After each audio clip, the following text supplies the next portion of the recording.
करवा रहे थे, कोई वार्निंग थी आपके पास? बिल्कुल, इसमें सीआईडी की तरफ से इनपुट आए हैं और उसके लिए फोर्स की तैयारी भी की गई थी, पीस कमेटी की मीटिंग भी करी गई थी, फोर्स का डिप्लॉयमेंट भी किया गया था। लेकिन चूंकि यात्रा का रूट बहुत लंबा था और इमीडिएट प्लेयर अब एक दो जगह बिल्डअप हो गया, उसके बाद में हम लोगों को फोर्स के मूवमेंट में थोड़ी समस्या आई, लेकिन तुरंत ही एडीजीपी लॉ एंड ऑर्डर मौके पे पहुंच गई थी और उन्होंने सिचुएशन को कंट्रोल भी किया है। क्या कार्रवाई की गई है? दूसरा, जो लोग तलवारें लेकर के और हथियार लेकर के चल रहे हैं, ऐसे कितने लोगों की पहचान हुई है जो धार्मिक यात्रा के नाम पर, गौ रक्षा के नाम पर इस तरह की यात्राओं में शामिल हुए? जो आपने वीडियो बताया था उसके खिलाफ में फरीदाबाद पुलिस के में ही एफआईआर दर्ज हो चुकी है। उनके खिलाफ नियमानुसार कार्रवाई की जाएगी, उनको भी अरेस्ट करके अदालत के सामने पेश किया जाएगा, उनको भी कानूनी प्रक्रिया का सामना करना पड़ेगा। लोगों से संपर्क नहीं कर रहे हैं। माननीय सुप्रीम कोर्ट का यह आदेश है कि जो भी हेड स्पीच चलाएगा या देगा उसके खिलाफ में एफआईआर दर्ज होगी और उनके खिलाफ में लीगल एक्शन लिया जाएगा। उसमें हम किसी से कंसल्ट नहीं करेंगे, हम सीधा उसके खिलाफ एफआईआर करेंगे, उनको जेल में जाना पड़ेगा। हो सकता है। दूसरा आपसे रिलेटेड है कि जो मंदिर में फायरिंग हुई है, जिसमें जो फुटेज में लड़का आइडेंटिफाई हो रहा है, उनके खिलाफ भी कानूनी कार्रवाई एफआईआर दर्ज करके हम यहाँ पे करने की कोशिश कर रहे हैं। पुलिस या एसटीएफ के नहीं थे, आप ये कहना, जो मंदिर के अंदर जो दो वीडियोज हैं। एक वीडियो में एक सिंगल व्यक्ति व्हाइट शर्ट पहने गमछा डाले कर रहा है, जो अशोक बाबा के नाम से आइडेंटिफाई हुआ है। एक और वीडियो है जिसमें 3 सिविल ड्रेस में है, बाकी 2 वहाँ पे पुलिसकर्मी है, क्योंकि उस समय जो हिंसा के समय वहाँ पे ममता सिंह जी पहुंची हुई थी। पुलिसकर्मी भी कई बार हमारे सिविल ड्रेस में रहते हैं। जो हमारी क्राइम टीम थी तो वो आइडेंटिफिकेशन से करने के लिए हमारी क्राइम टीम सिविल में भी रहती हैं। जैसा कि आपने बताया कि कुछ लोगों के नाम भी सामने आए हैं जो वीडियो में फायरिंग करते आए हैं, तो उनके खिलाफ भी एफआईआर रजिस्टर हुई है और उनके खिलाफ भी नियमानुसार कार्रवाई की जाएगी। ड्रोन देख रहे हैं, पहाड़ियों में लोग छुपे हुए कभी भी यहाँ पे ड्रोन से सर्विलांस किया जा रहा है पहाड़ी इलाकों में। देखिए, पहाड़ी से ड्रोन से किया जा रहा है, पहाड़ियों के अंदर फूड पेट्रोलिंग से भी सर्च ऑपरेशन किया जा रहा है, और जहां भी जितने भी गांव में रिसेंटली जो वेपन्स हैं, जिन गांवों के लड़के ज़्यादा इकट्ठे हुए थे, उनका हम लोगों ने एनालिसिस किया है। जहां पे वेपन्स, किसी ने हथियार अपने लाइसेंसी वेपन पे भी अभी रिसेंटली खरीदे हैं, तो उन लोगों को भी हम बुला कर वेरीफाई कर रहे हैं कि आपके अगर कोई असला यूज हुआ है तो वो कहाँ पे हुआ है।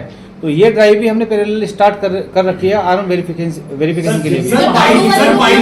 बाइकों के नंबर प्लेट पर क्या काला पेंट लगा के पहले से प्लानिंग की गई थी कि एक जब साजिश करनी है दंगाई से पहले तो बाइकों के नंबर प्लेट पर काला पेंट लगा दो ताकि उनकी पहचान ना हो। देखिए, ऐसी कोई प्लानिंग नहीं हुई है, ऐसी कोई प्लानिंग।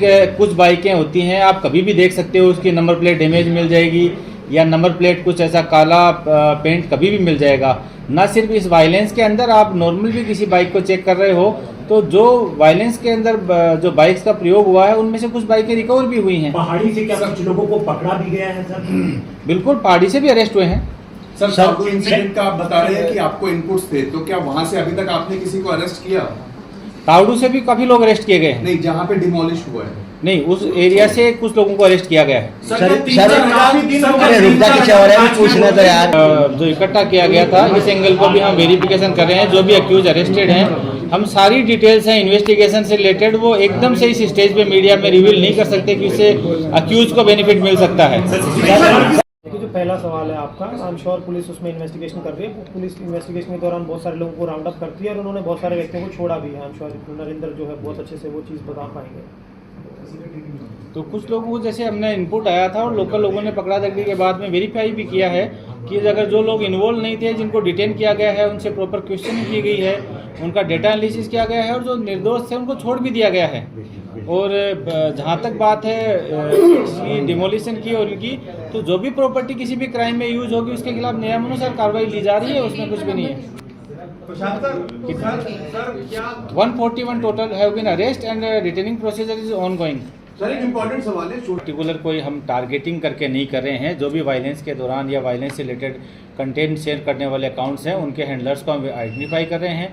उन सोशल मीडिया कंपनीज को भी हम लीगली लिख रहे हैं कि उन अकाउंट्स को ब्लॉक किया जाए। काफ़ी अकाउंट्स जिला स्तर पे भी ब्लॉक किए गए हैं। हमारी जो सीआईडी की टीम है, उन अकाउंट्स को आइडेंटिफाई करने के लिए सीआईडी हेडक्वार्टर से भी ब्लॉक करने की जो कार्रवाई है वो लगातार जारी है। प्रेस वार्ता में स्वागत है। हम आपको एक पहले ब्रीफिंग दे देते हैं, then will take your questions. लगभग 4 दिन जो है गुजर चुके हैं घटना के उपरांत, जिसमें कि कोई अनटूवर्ड इंसिडेंट्स नहीं हुआ है, कोई जो है व्यक्ति घायल नहीं हुआ है, किसी प्रकार की ऐसी घटना नहीं घटी है। इसी कड़ी में चलते हुए जिस प्रकार से हमने जो स्ट्रिंजेंट मेजर्स लिए हुए हैं, जिस प्रकार से इंटरनेट की जो सुविधाएं हैं वो बंद की हुई हैं, कर्फ्यू लगाया हुआ है, तो उसकी समीक्षा जो है रेगुलर तरीके से की जा रही है और इंटेलिजेंस रिपोर्ट्स और पुलिस के इनपुट्स के हिसाब से उसमें जल्दी कॉल लिया जाएगा अगर उसमें कोई हमें रियायतें देनी है। जो इस घटना में जो डैमेजेस हुए हैं, चाहे मकान दुकान कोई भी है, अनइंश्योर्ड इंश्योर्ड प्रॉपर्टी जो भी है, उसके लिए सरकार ने घोषणा कर दी है। क्षतिपूर्ति पोर्टल के माध्यम से जो है जितना भी डैमेज हुआ है उसको असेस किया जाएगा। असेस करने के बाद जो है जिस व्यक्ति का जितना भी बनेगा वो उसको हर्जाना भी दिया जाएगा। कल रात को हमारे बीच वैसे तो नरेंद्र बिजानिया जी जो है शुरू से ही काम कर रहे थे, पर सरकार ने कल इनको जो है सुपरिटेंडेंट ऑफ पुलिस नू का चार्ज दिया है। तो लॉ एंड ऑर्डर संबंधित ये आपको एक बार ब्रीफिंग है।